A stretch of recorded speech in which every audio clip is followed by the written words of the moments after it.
Well, welcome again to yet another session.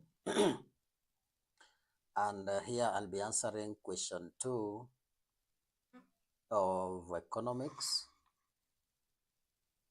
paper. I'm still on the paper that was taken on Tuesday, 19th August 2025. It was an afternoon paper. The video that just concluded was on answering question 1. So if you missed it, you can refer back. So I answered question 1. Then now I want to answer question 2. And question 2, the question basically is highlight 4 causes of demand pull inflation. That was 4 marks. Then part B, outline 4 determinants of elasticity of supply of labor. 4 marks. Then part C, we have discussed 6 roles of government in an economy. And then part D, using a well-labeled diagram, illustrate the price selling for a good or service. So the total marks is 20 for that particular question. So next step is I need to set out to get the solution. But before I do, I want to take you through, let me take it to courses. This is Datalytics Academy.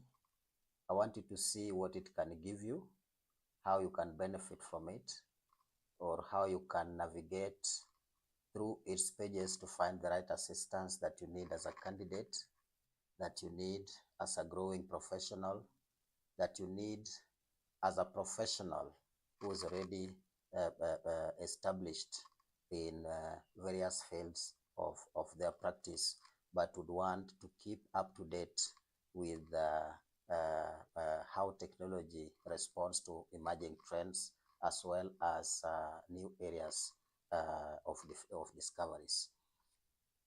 So I'll go to courses, and I just want to talk about courses, what we have. And much of our courses are geared towards soft skills. But again, professional courses are also available. We have both professional and academic courses. So there are 3 categories on this particular site. First, we have academic courses. Second, we have professional courses. Then we also have soft skill courses. Now, soft skill courses are courses that you would need to grasp immediately for your survival in the current or in the world as it is. Courses like we would talk about event management and business, event management and entertainment business. These are courses that are necessary because we have seen the need for such. So that customized course offered by professionals in that area is one that you dare to try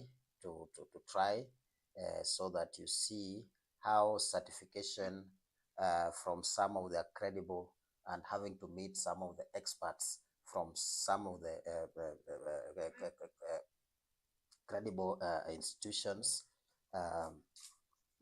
available in such areas would improve and change how you see life and how your life changes in the current world. So another course that we have, again, this is for professionals, labor market and productivity analytics.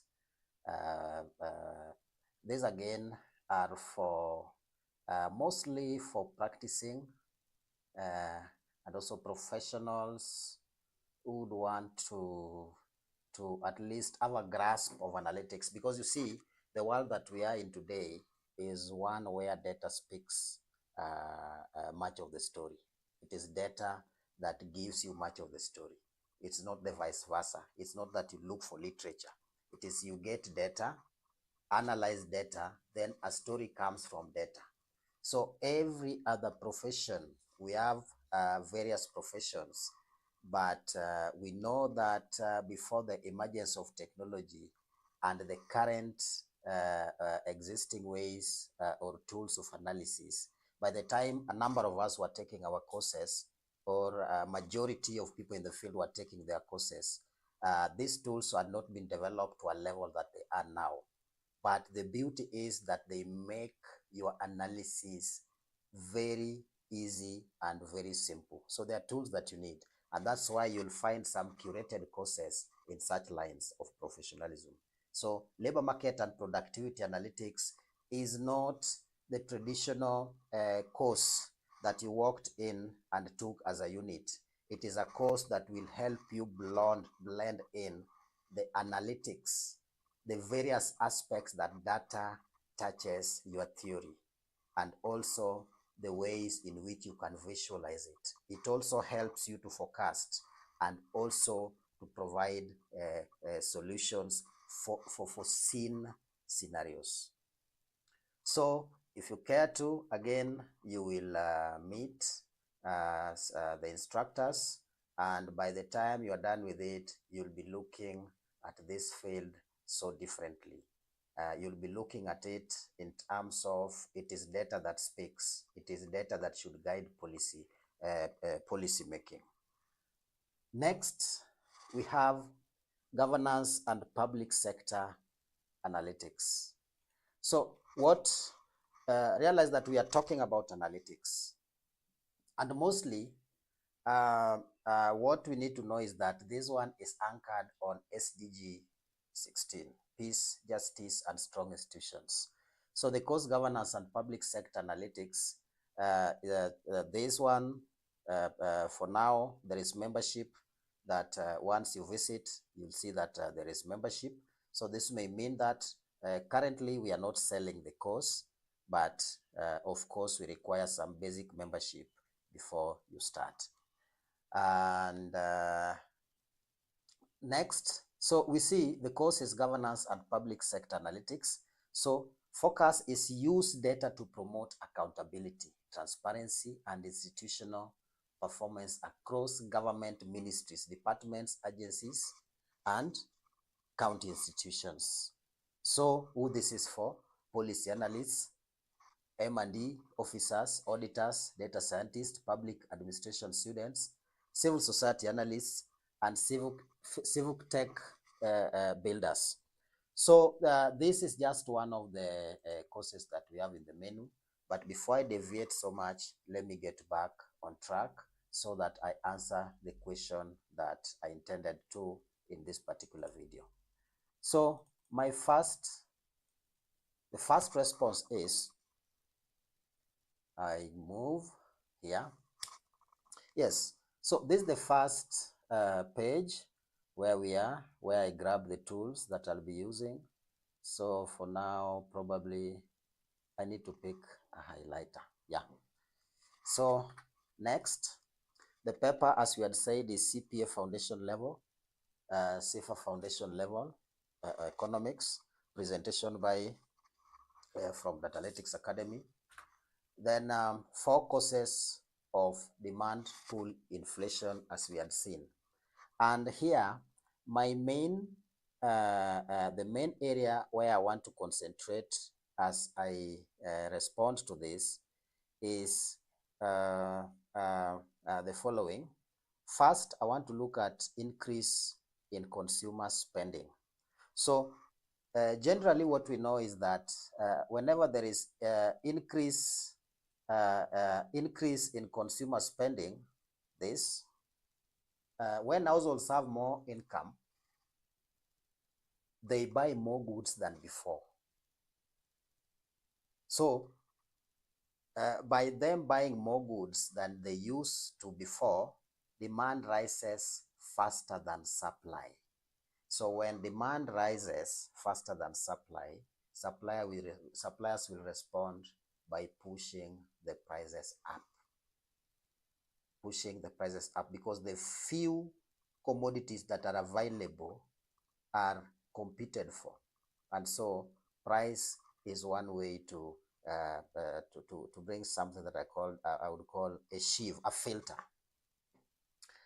Now, there are diagrams that I've shown here. As you can see, there are two diagrams. The first diagram is that on aggregate.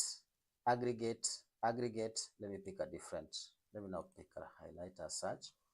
We have aggregate, I'm referring to this one here, this one there. No. Sorry. I'm referring to this diagram here, this one here. Aggregate demand shifts. So here what we see is, I want us to be keen on the curves. So basically what we see is the horizontal, the vertical line, that is the y-axis. What we know as the y-axis represents price level. And so we see initial price represented by P naught, and then price change. We see price change again at P1. But then this supply curve is expected to flow this way, to mean that more will be supplied as prices rise.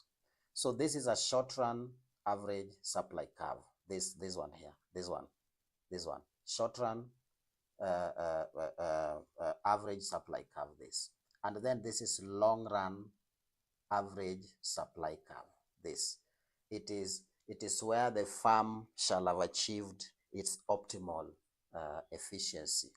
So let's see, if we come here, we see that initially the demand curve is AD naught, average demand. So we call it average demand, AD naught. So average demand is this. This is the curve as it flows. And we see that it intersects with supply curve, the short run supply curve. It intersects with it at point E naught, this point here. So this is point E naught, where we see the intersection of average demand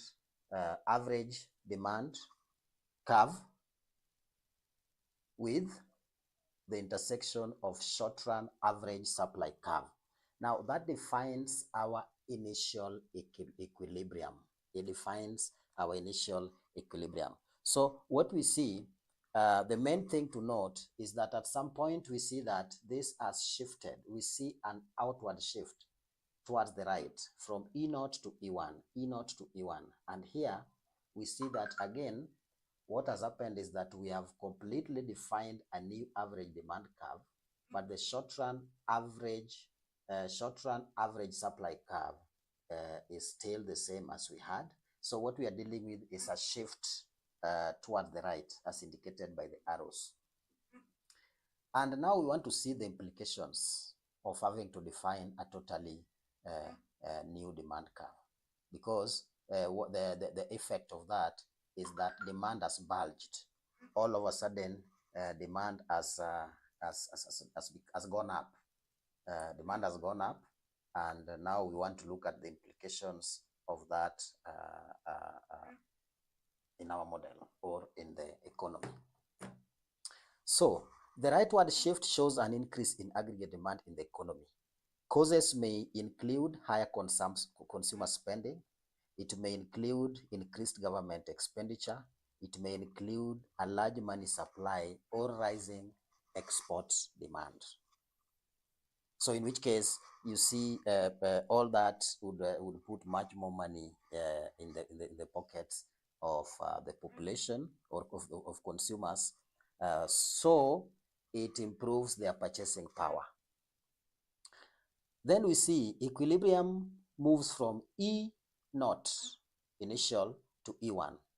At E naught, the economy produces Y naught at price level P naught. So what we have is that at this point, the economy is able to produce Y naught at this equilibrium E naught at the price P naught. The economy is able to produce Y naught at the price P naught at equilibrium E naught. Then we see that the economy is also able to produce P1 at the price, to produce Y1 at the price P1 when the equilibrium shifts to the right. And what we see is that definitely that has the effect of pushing the prices up. So that's how we explain that particular. That's how we explain this curve here, to highlight the fact that increase in consumer spending may lead to demand pull inflation. Yes, may lead to demand pull inflation. Well, here again we see the opposite. It's where we had started with stability at E naught, that is the equilibrium, the initial equilibrium, where the economy was able to produce Y naught at price P naught, but for some reason demand shrinked or demand reduces, so that we see a shift towards the left. So we have a completely new average demand curve as shown here. So these are completely new defined average demand curve. Now the effect of that is that now in that new demand curve, since the demand has been seen to shrink, the effect is that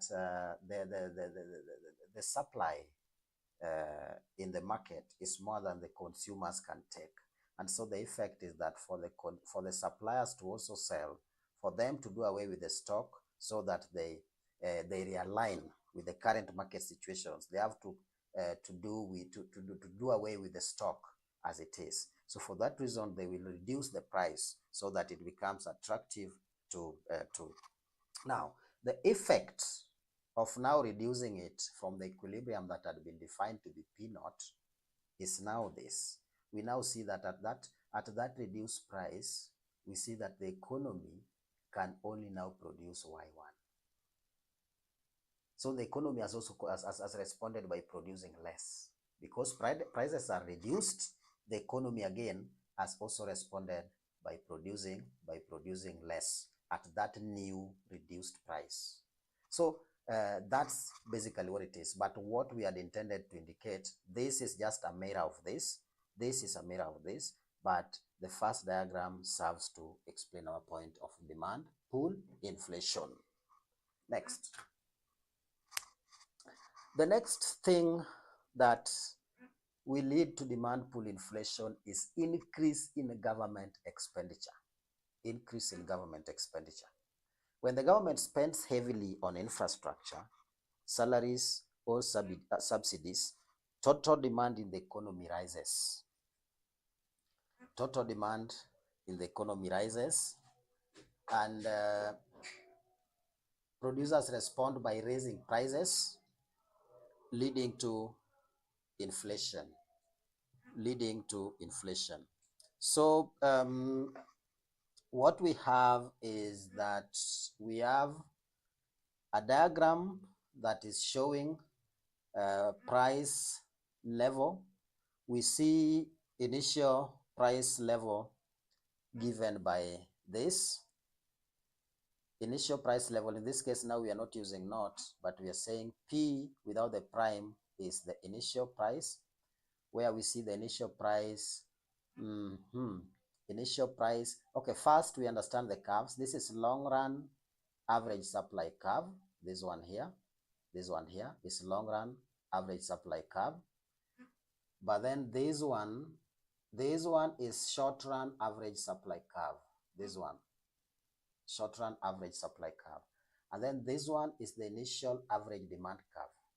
And then this one is the new shift in the equilibrium, and this then becomes the newly defined demand curve as it is.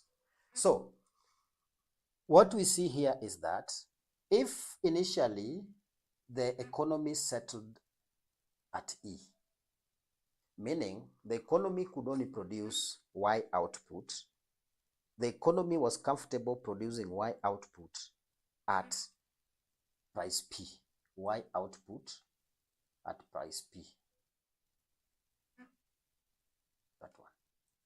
the economy is comfortable producing at that point. That is this point. That is this point at E. So initially, that was the scenario where the price that the economy accepted or the market accepted is price P, and at that price P, the economy would deliver Y output. But then for some reason, the demand increases. The demand, as we have said, may increase as a result of governments spending heavily on infrastructure, because in that case, you'll be seeing a lot of works, a lot of activity going on, road building, building of affordable housing, etc. Such have an effect of increasing money supply. However negligible it may be, it does. Now coupled with things like salaries, subsidies, total demand in the economy will definitely grow because of the increased consumers' purchasing power. And this leads to demand pull inflation, as we had said. So in this case, we see a new equilibrium defined at point E1. Point E1 here defines for us another, E prime defines for us another equilibrium. And this equilibrium, realize that in this case now, this equilibrium, it's an equilibrium that is true for the long run average supply. It is also true for the short run average supply, and it is also true for the newly defined demand curve. And it also holds for the P1 prime price and the Y prime output. So what we see here is that as a result of the increased price, as a result of the increased demand, prices increased. Prices increased as a result of the increased demand. And as a result, output also increased because suppliers were enticed to produce more. So that's the effect that we now have in the economy. So that has led to a demand pull inflation. So let's see.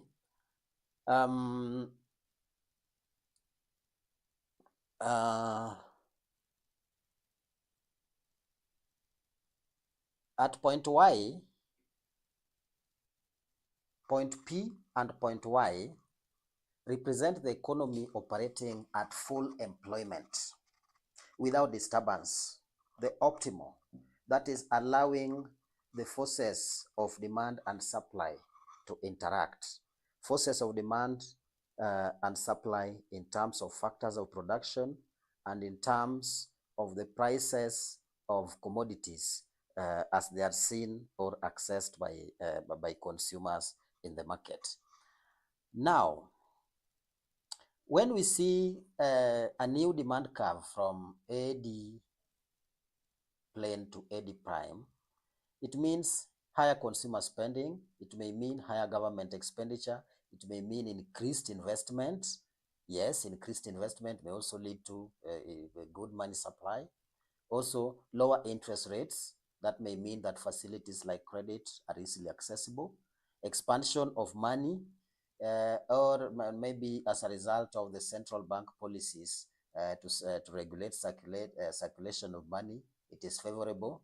So the AD curve shifts rightward from AD to AD prime. That's what we see. And then we define a new equilibrium point. Now, what it means at this equilibrium point is that this is the short-run economic expansion with higher output and higher prices. So we call it short-run economic expansion with higher output and higher prices. This particular point. Why short-run? It is not sustainable, but it is what the current market conditions demand of the market. And so the market responds appropriately.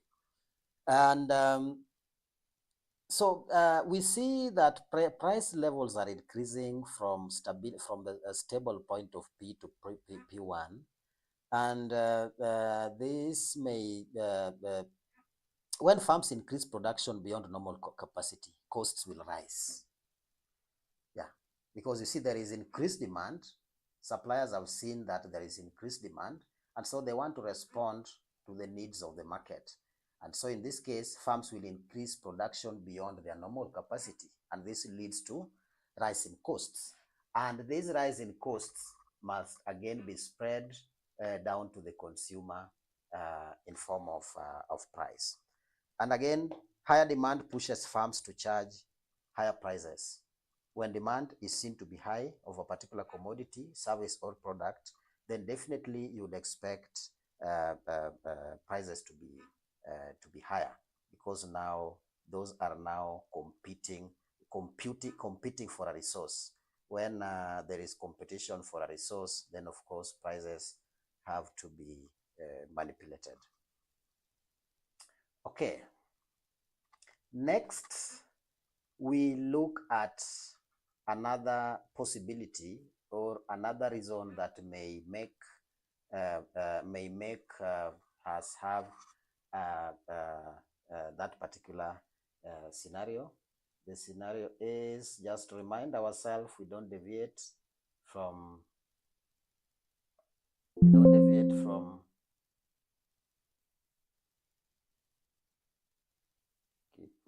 deviate from the main thing. We see that so yeah, highlight 4 causes of demand pull inflation. That's what we are still answering. So that's that. And yes, we are here.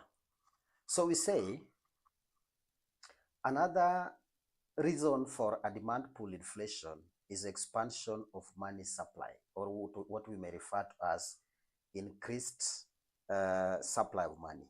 So if the central bank increases money supply, people have more money to spend. And this increase may be as a result of printing more money, or lowering interest rates so that people can access more credit or related facilities. So higher spending pushes demand above available supply, causing prices to rise. Because there is a point of stability that we have. If you look at it, first you see there is a point of stability, but then the reason that there is increased, now the fact that now there is increased supply of money, there is increased demand in the market, this now necessitates the need to tweak the prices. So what we see here in this diagram is that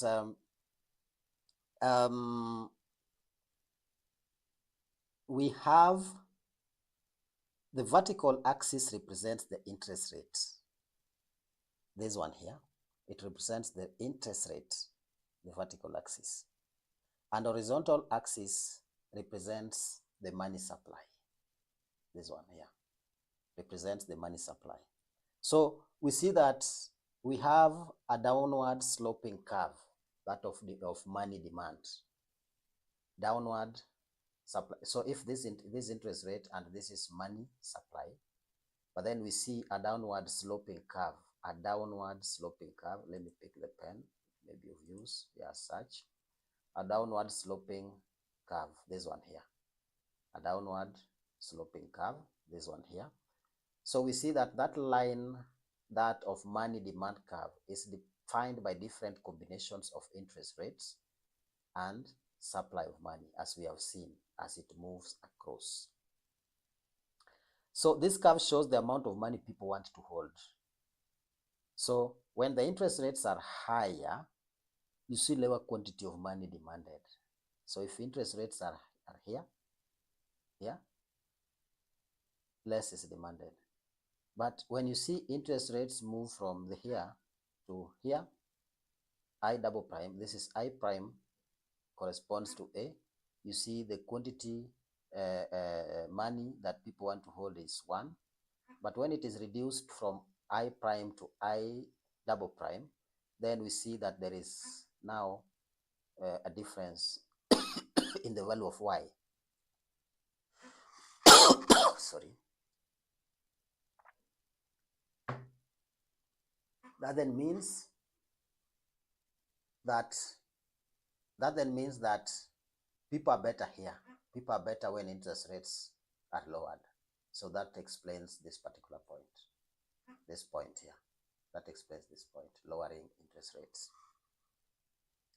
So lowering interest rates has the effect of increasing money that people are willing to hold. And when people are willing to hold, when people hold much money, then definitely that also goes alongside their purchasing power or willingness to spend. So we see that at the initial equilibrium point A here, the initial real money supply is shown as the vertical line, this one here. That is the initial real money supply is shown as this particular vertical line.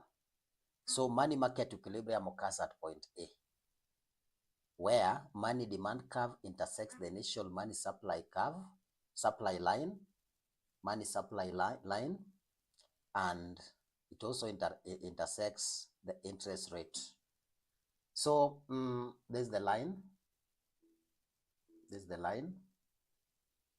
and the interest rate. So that's why it's drawn. For point A, that's why it is. For point B, that's why it is. So increase in real money supply shift to when increase in real money supply shift to the right, that is from A to B, as you have seen. This arrow represents a shift from A to B. So when the central bank increases the money supply, the real money supply line shifts rightward, as shown. And so this increases the amount of real money available in the economy. I think I need to move on to the next point.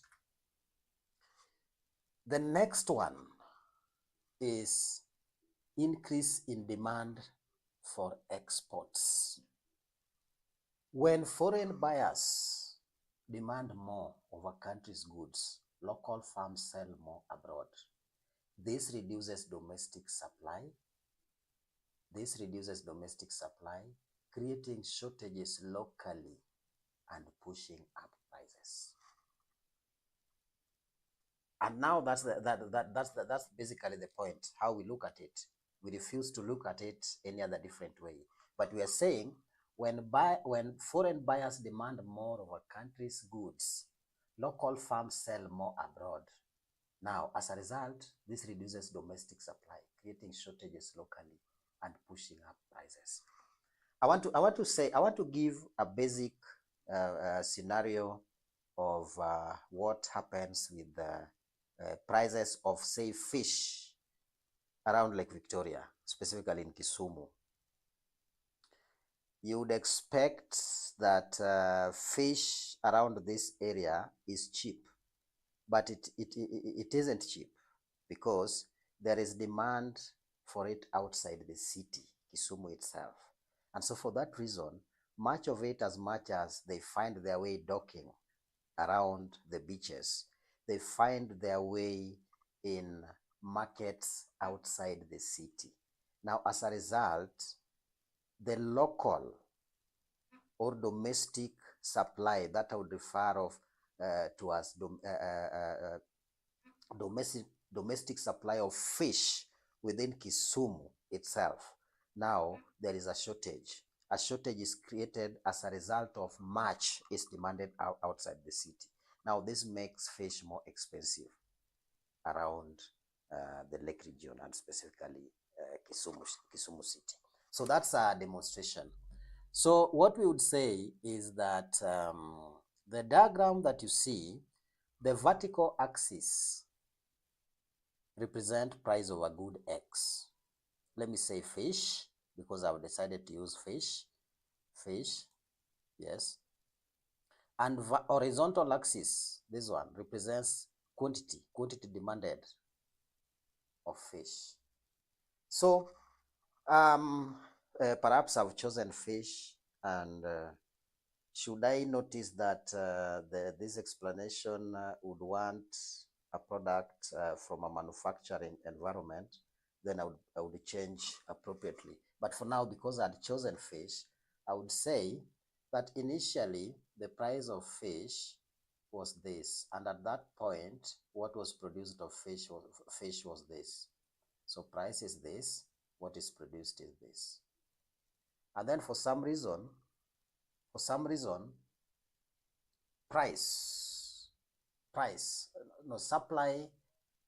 for some reason, what we see at the beginning, demand curve dx, we have dx at the beginning, the demand curve dx, and supply curve sx intersect at this, at the beginning.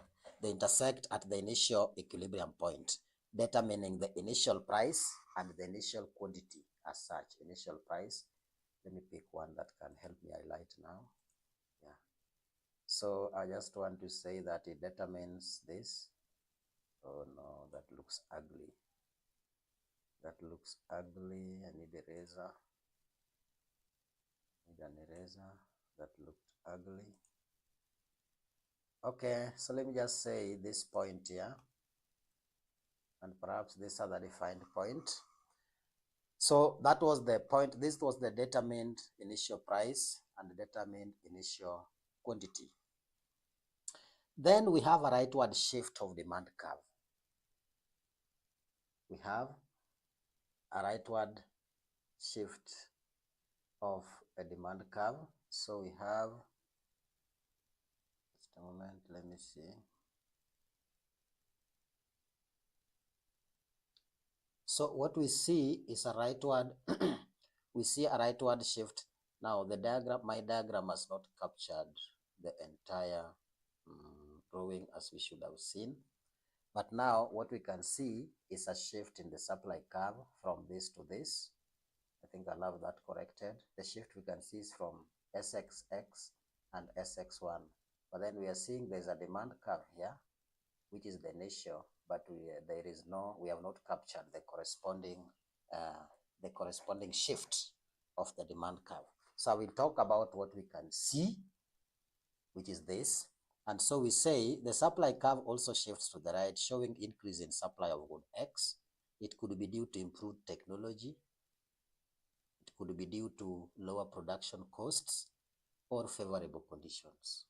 So in the context of fish that we had chosen, it could be due to improved fishing techniques, and as a result of improved fishing techniques, costs of having to fish are now reduced, and so there could also be associated favorable conditions that make supply of fish increase. So the combined effect leads to the definition of a new equilibrium that we have not really defined here, and we are saying both shifts push quantity to the right. New equilibrium quantity is higher than the original. New equilibrium quantity is higher than the original. Thus, the price may rise, fall, or stay the same depending on which shift is stronger. So when foreign buyers demand more of a country's goods, local farms sell more abroad. This reduces domestic supply, creating shortages locally and pushing up prices. And that is an explanation for a demand pull inflation. Next question is, we are asked to give the determinants of elasticity of supply of labor. Determinants of elasticity of supply of labor. So what we have is that elasticity of labor supply measures here. Let me pick a new one, which may be convenient for now. Yeah, determinants of elasticity of supply of labor. So we say elasticity of supply measures how responsive the quantity of labor supplied is to changes in the wage rate. Below are the key determinants. So one is level of skills and training required. Highly skilled jobs have inelastic labor supply because training takes long. Training takes long for you to have such kind of a trained personnel to respond to the needs or the demand of the job.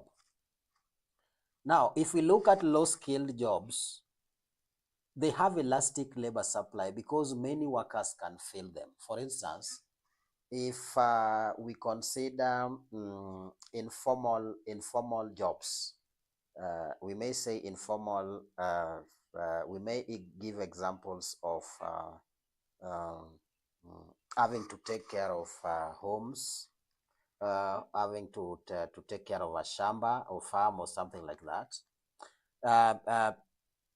They have elastic labor supply because many people can do the same thing.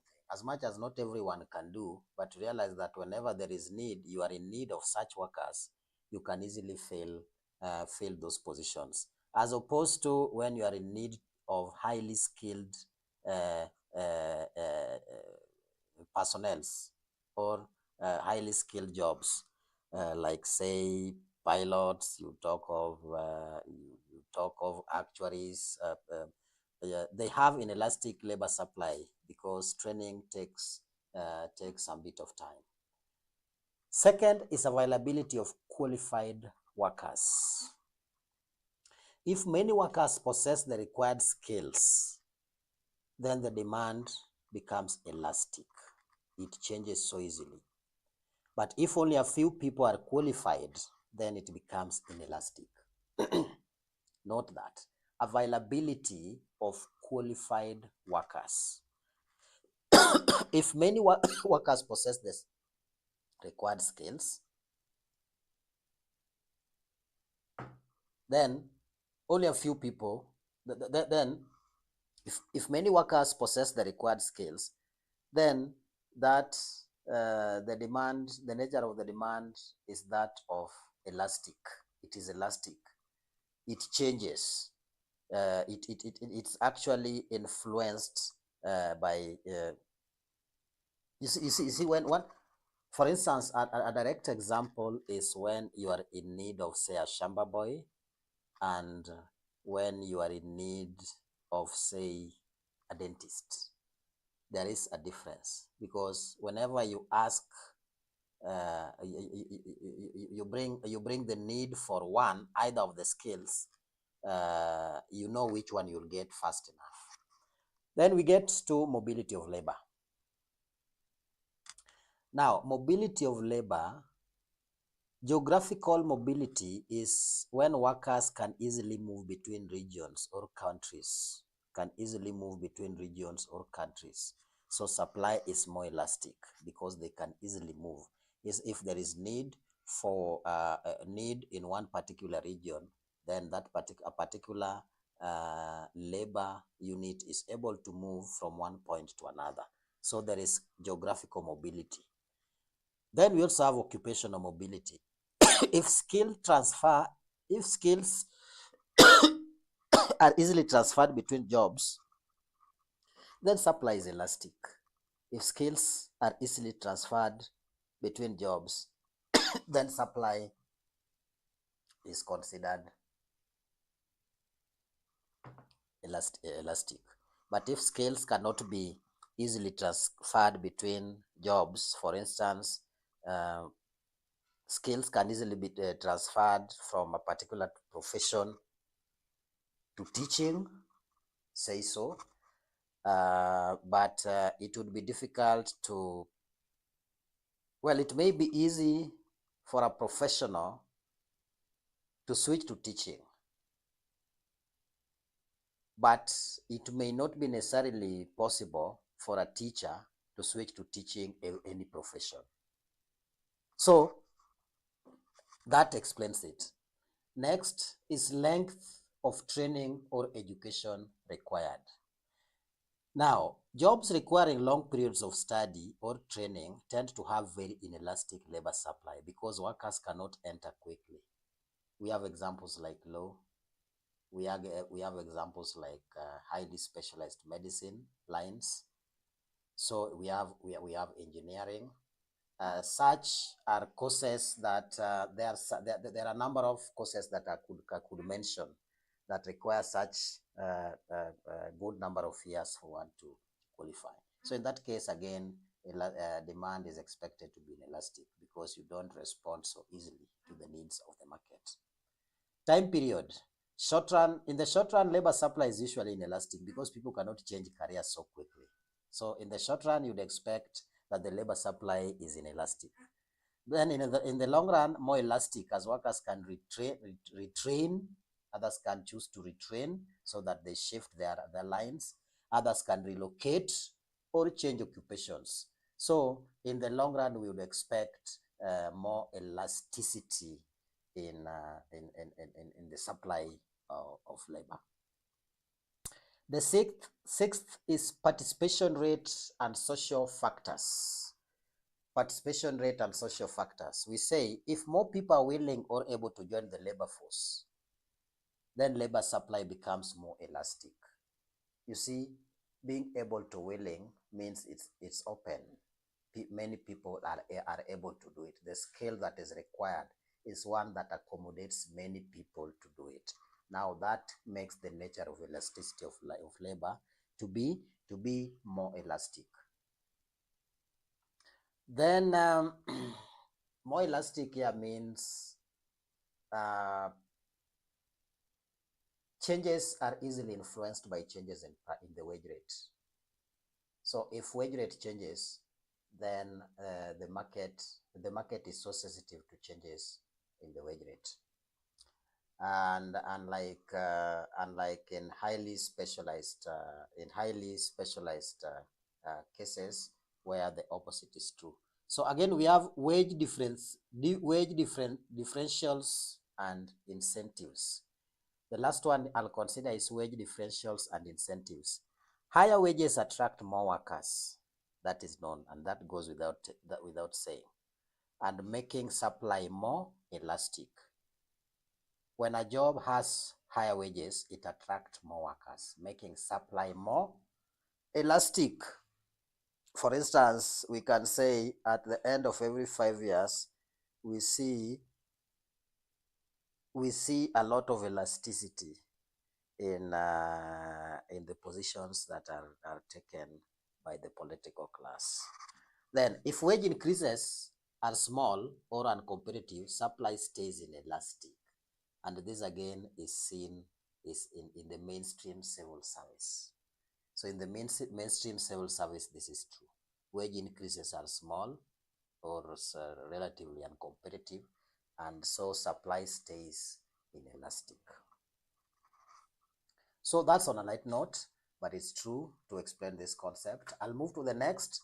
Roles of government in an economy. This was the next question that we were asked. For us not to lose track, so that we are not seen to be answering questions which we were not asked to, let's just check with our script. Our script says the next is discuss 6 roles of government in an economy. And that's what we are doing next. So we have roles of government in an economy. Roles of government in an economy. Next, that is the next slide. Roles of government in an economy.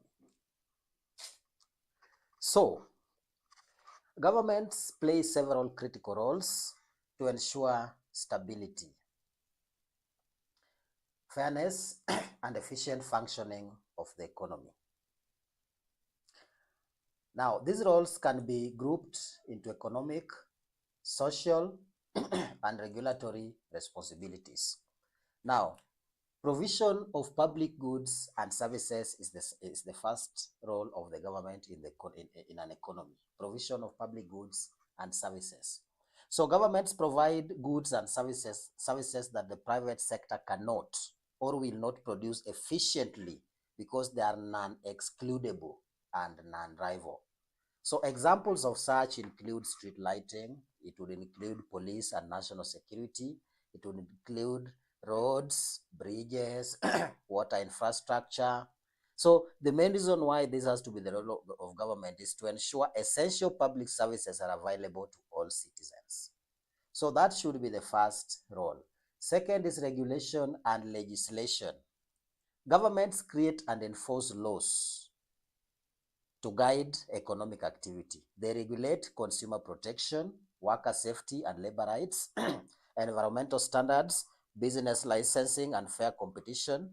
This in a bid to prevent exploitation, protect rights, and ensure ethical economic practices in an economy.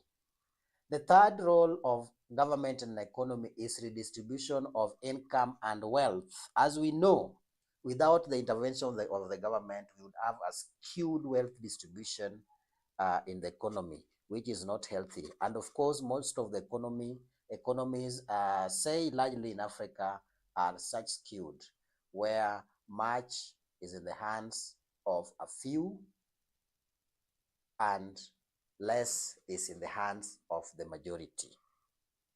So government reduce inequality through taxation and welfare programs. So they would use tools like progressive taxes so that if you earn more, you pay more in terms of taxes. They may also introduce something like social security payments. Social security payments, so that these ones, at the end of the day, it ends up in taking care of the needy, the defined needy in the population. Then there would also be unemployment, uh, unemployment benefits, or free or subsidized education and healthcare. All this is done to protect vulnerable groups and promote social equity. And this would cushion the population or the consumer from greedy entrepreneurs. Next is stabilization of the economy or macroeconomic management. Now, governments use fiscal policy. Now, whenever we refer to fiscal policy, we are referring to policies that are geared toward taxation and spending. We also have monetary policies. Monetary policies, now we are referring to macroeconomic management. When you are referring to macroeconomic management, you're basically referring to fiscal policies as tools of management. You are also referring to monetary policies as tools of management. Fiscal policies are taxation, policies that are aimed or geared towards taxation and spending. And monetary policies are policies geared towards interest rates and money supply. And basically, they are aimed to control inflation. They are aimed to reduce unemployment. They are also at many instances aimed at promoting economic growth. So this is an bid to maintain economic stability and smoothen business cycle. So that is the fourth one. The fifth is promotion of economic development. Should you need to refer to more in-depth notes in the topic that I'm referring to, then you should visit or seek to get membership to the Analytics Academy, because that is where we deposit our full class notes. So once you get the required membership, you are able to actually access full notes as I've discussed here. I know what I'm giving on the screen is a summary, but to get in-depth analysis of what I'm talking about, in-depth notes in form of PDF or Word, then you should care to reach us or link or log into Datalytics Academy. So, promotion of economic development.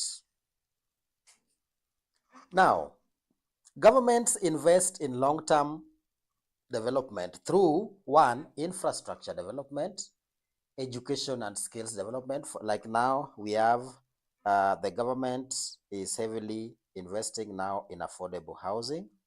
Then we have education and skills training. We have industrialization policies. We also have innovation and research area.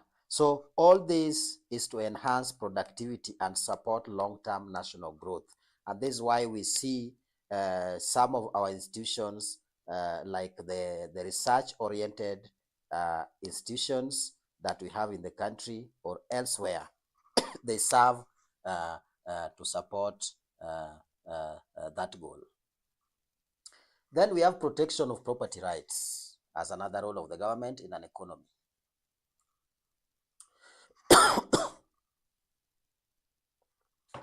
Governments enforce legal systems that safeguard, one, private property, two, intellectual property, three, contracts and business agreements.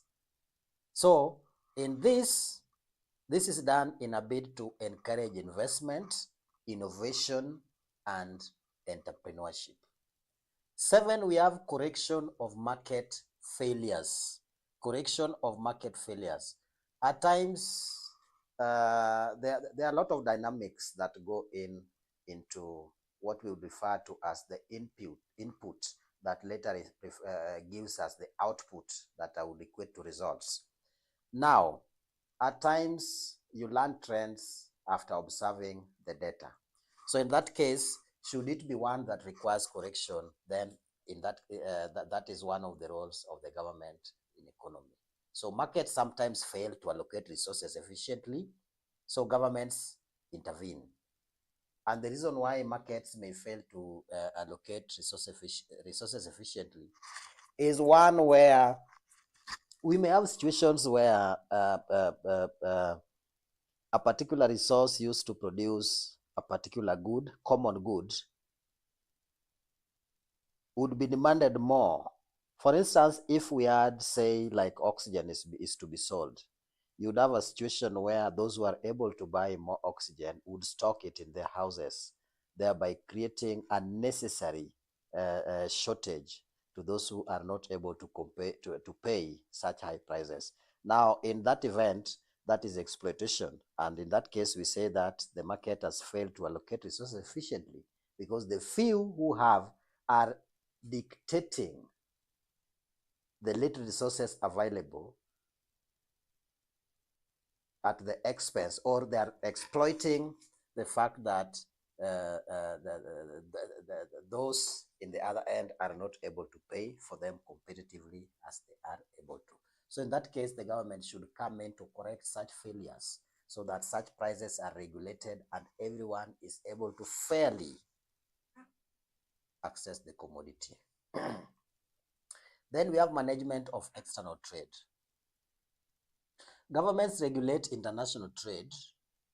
International trade is one key aspect because a country must relate with other countries in terms of business, in terms of basically it's in terms of business. Number of times it may be military relations, which may be rare, in terms of technology, in terms of research, in terms of looking for aid, etc. But in all this, in these interactions, the one that we want to talk about here is external trade. So we refer to it, what we say here as one of the role of government in economy is to manage external trade, not domestic trade. Okay, as part from managing domestic trade, we are referring to management of external trade. So what we say here, it may manage this by setting tariffs and quotas. Quotas like you can't say export more than this, or forming trade agreements to allow some free movement or to allow some negotiations on tax, etc., or protecting infant industries, because in the event that the raw materials that would be used to fuel or to keep alive the domestic industries are competitively demanded in the outside market, the government needs to come in so that a balance is stricken, so that the infant domestic industries which are struggling to grow and are not able to competitively pay at the newly defined prices as a result of such increased demand are protected locally and allowed to grow. Then we have employment creation. Governments can create jobs directly through public works or indirectly by supporting the private sector. So there are two options: through public works, as we see now largely through affordable housing, or indirectly by supporting the private sector. So this should be seen in form of infrastructure projects, public sector employment, and the main intention should be to reduce unemployment and improve living standards. So that explains it. Should you require to have more explanation on these points, the bullet points that I've given, you should care to visit our online school so that you are able to get your membership and enjoy the services as they are. Just as I'd shown you, there are also several courses that we have, and you should care to browse through. Next, we are expected to explain a price ceiling. A price ceiling. That is what we expected to do. We say that a price ceiling, also known as a maximum price, is a price set by the government below the market equilibrium to make essential goods affordable.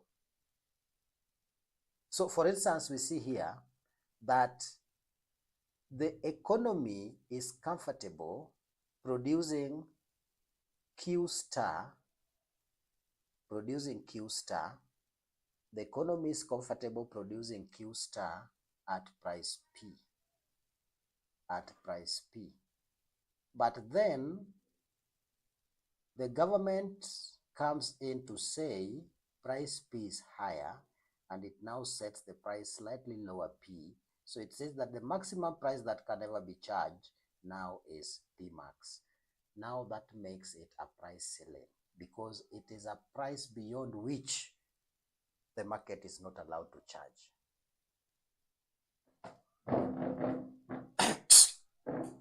It's a price beyond which the market is not allowed to charge. Then, so what we see here is that the demand curve D and supply curve S intersect at a point here. This gives the equilibrium price and equilibrium quantity as such. At this point, the market actually clears. There is no shortage or suppliers. There is no shortage or surplus. But then we see imposition of the price ceiling, P max here. By imposing this price here, the effect is that the government sets a maximum price, that is P max. It is drawn below the equilibrium price, you see that? And so sellers cannot charge above price P max. So this is meant to make the good more affordable for consumers. But the effect is producers are less willing to supply the good at the lower price. So they constrict supply. They will constrict supply. From what they used to supply here, they now supply QS. Quantity supplied falls to QS because producers are less willing to supply the good at the lower price. And quantity demanded rises, quantity demanded rises because of the reduced price, quantity demanded rises to QD. Yeah. So consumers want to buy more because the price is cheap, but less is supplied. So that creates a shortage.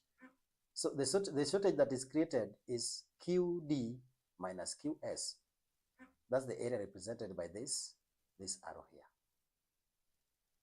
So resulting shortage is QD minus QS, as we have seen. What is represented by this area here, this area here. Now, that becomes the last point of the presentation, and I now beg to take a break and sip some water before I come back later with another presentation. But now I'll be moving to a presentation that of programming using Python.